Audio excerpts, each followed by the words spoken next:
అనుసరి ప్రధానంగా చూసుకున్నాక దెందులూరు నియోజకవర్గంలో రాజకీయ కక్ష సాధింపులు పరాకాష్ఠకి చేరాయి. ఏదైతే దెందులూరు మాజీ ఎమ్మెల్యే అబ్బాయి చౌదరి ఉన్నారో అబ్బాయి చౌదరిని టార్గెట్ చేస్తూ మరపు అనుచరులు ఎవరైతే ఉన్నారో వారిపై కూడా అక్రమ కేసులు పెడుతూ అక్రమ అరెస్టులు చేస్తున్నారు. దీనికి సంబంధించి కూడా ఏదైతే అబ్బాయి చౌదరి చేలో సంబంధించినటువంటి ఏదైతే పామాయిల్ గెలలు ఉన్నాయో ఆ పామాయిల్ గెలలకు వస్తుండగా కూడా దౌర్జన్యం చేసి రివర్సల్ కేసులు పెట్టారు. 15 మందిపై కేసులు పెట్టారు.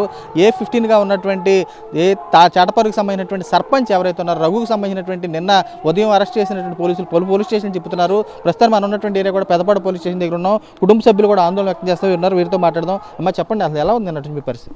నిన్నటి నుంచి అసలు స్టేషన్ చుట్టూ ఒకటేషన్ అని పంపిస్తున్నారండి.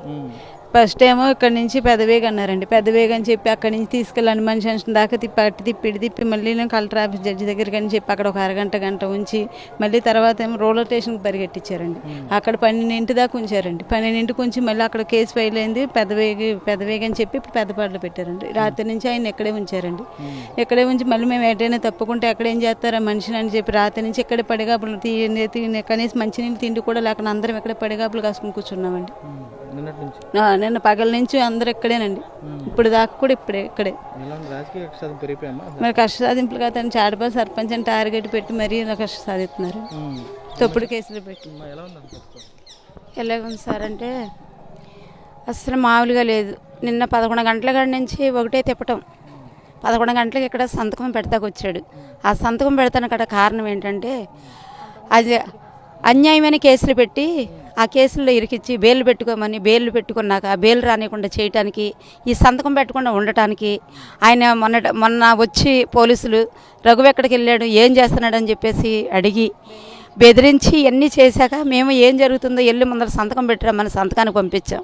సంతకాన్ని పెడతాకు వచ్చిన మనిషిని ఇక్కడ ఆపేసి ఇక్కడ పొద్దున్న సాయంత్రం 5ంటికి సంతకం పెట్టిస్తామని చెప్పి సాయంత్రం 6-5 ఇక్కడ నేను కాదు పెట్టేది ఏలూరు వెళ్ళాలి అని చెప్పారు. ఏలూరుకి ఆదరబెదరా ఎవరి కార్లు ఎక్కించుకుని అసలు ఎలా నడుపుతున్నారో ఏం చేస్తున్నారో తెలియట్లా. 100లో నడుపుతున్నారు ఆ కార్ని. ఆ కారు వెనకాల తల్లులు పిల్లలు మేము పరుగులెట్లేక ఒక్కొక్కళ్ళు బళ్ళు మెంచాడు పడిపోయారు. అలా పడిపోయినాయి. కానీ అసలు అది రాజకీయము అంత మరి ఘోరమైన అంత రాజకీయము నేను ఎక్కడ చూడలేదండి. అంత రఘుబాబు మీద అంత కసి ఏంటండి? ఆయన చేసిన పరిపాలన నచ్చలేదా? నచ్చపోతే మీరు వదిలేయండి. కానీ ఆయన చేసిన పనులు చెప్పుకుంటుంటే వాళ్ళు వినలేక ఆయన ఏమేం పురమాయిస్తున్నారో ఏమేం చేస్తున్నారో అన్నీ వాళ్ళకి తెలుసు. కావాలని పురమాయించుకుంటాం చేయటం. ఇది ఇప్పటికి రాత్రి అనగా ఇక్కడ ఉన్నాం. రాత్రి 12ంటికి వచ్చాము ఇక్కడికి. 12 గంటల కానించి నీళ్ళు నిప్పులు లేకుండా కూర్చుని పడుకుంటే ఎక్కడ తీసుకెళ్ళిపోతారన్న భయం, ఆందోళన. కార్ల మీద తీసుకెళ్ళిపోతున్నారు.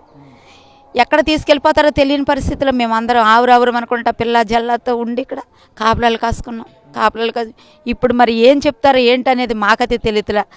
ఇది ఎంత అన్యాయం అనేది మీకు అందరికీ తెలుసు. పోలీసులు ఏమంటున్నారు? ఇక్కడ స్టేషన్ కాడికి వస్తేనేంటో అక్కడని చెప్తున్నారు ఎస్ఐ గారు. ఇక్కడ కాదు రోల్ పోషన్కి వెళ్తానంటే అక్కడ కాదు ఎక్కడని చెప్తున్నారు. ఇలా తిప్పుతున్నారు. మళ్ళీ నేంటో పెదవేగి మండలం నుంచి వచ్చంటూ నేనే తీసుకెళ్తానని సార్ చెప్పాడు. సార్ చెప్పి సార్ ఏమని మళ్ళీ ఎమ్మటిని మేమందరం అడిగేటప్పటికి నేను అలా అనలేదు, నేను తీసుకెళ్ళి పెదపళ్ళని అప్పచెప్పేతానని పెదపడ తీసుకొచ్చి తెల్లవారులు పెదపళ్ళలో ఉండి ఆయన్ని మళ్ళీ పెదపడ ఎస్ఐ గారు వచ్చాక ఆయనకు అప్పచెప్పి ఆయన వెళ్ళిపోయాడు. నేనేం కోరుకున్నానంటే నా కొడుకు న్యాయం కావాలి. ఇలాంటి అన్యాయం పరిపాలన మాకొద్దు. మాకు న్యాయం చేయండి. నా కొడుకుని మాతో పంపించండి. నిన్నటి అలవాటు అడిగేది నేను నా కొడుకుని మాతో పంపించమని. కానీ నా కొడుకుని ఇప్పటికీ చూపించలే. రాత్రి తీసుకెళ్ళిపోయారు, లోన పెట్టారు. ఇప్పటికీ ఆ మొఖం చూపించలేదు నాకు. కానీ మేమందరం ఎటు వస్తున్నాడు ఎటులని ఏం జరుగుతుందని మేము భయంతో ఆందోళనతో మేమందరము చాటపల్లి నుంచి చాలామంది నా తోటి సహోదరులు అందరూ వచ్చి ఇక్కడ చాలామంది చేశారు. చూడొచ్చు కుర్చీలు వీరంతా కూడా ఒకటే స్పష్టం చేస్తున్నారు. నిన్న సాయంత్రం వచ్చినటువంటి వ్యక్తి స్టేషన్కి ఇప్పటి వరకు కూడా తమకు కనిపించలేదు. పూర్తి స్థాయిలో కూడా అనేక స్టేషన్లు తిప్పుతూ కూడా ఇబ్బందులు పెడుతున్నారు. తమకు సంబంధించి తమ బిడ్డను కూడా తమకు చూపించాలని చెప్పి అక్రమంగా కూటమి ప్రభుత్వం పెట్టినటువంటి అక్రమ కేసులు ఏడుతున్నాయి. అరెస్టులు కూడా తాము తీవ్రంగా ఖండిస్తున్నామని చెప్పి వారు కూడా ఆవేదన వ్యక్తం చేసే పరిస్థితి కూడా కనపడుతుంది. అనుసరి పవర్ టు స్టూడియో.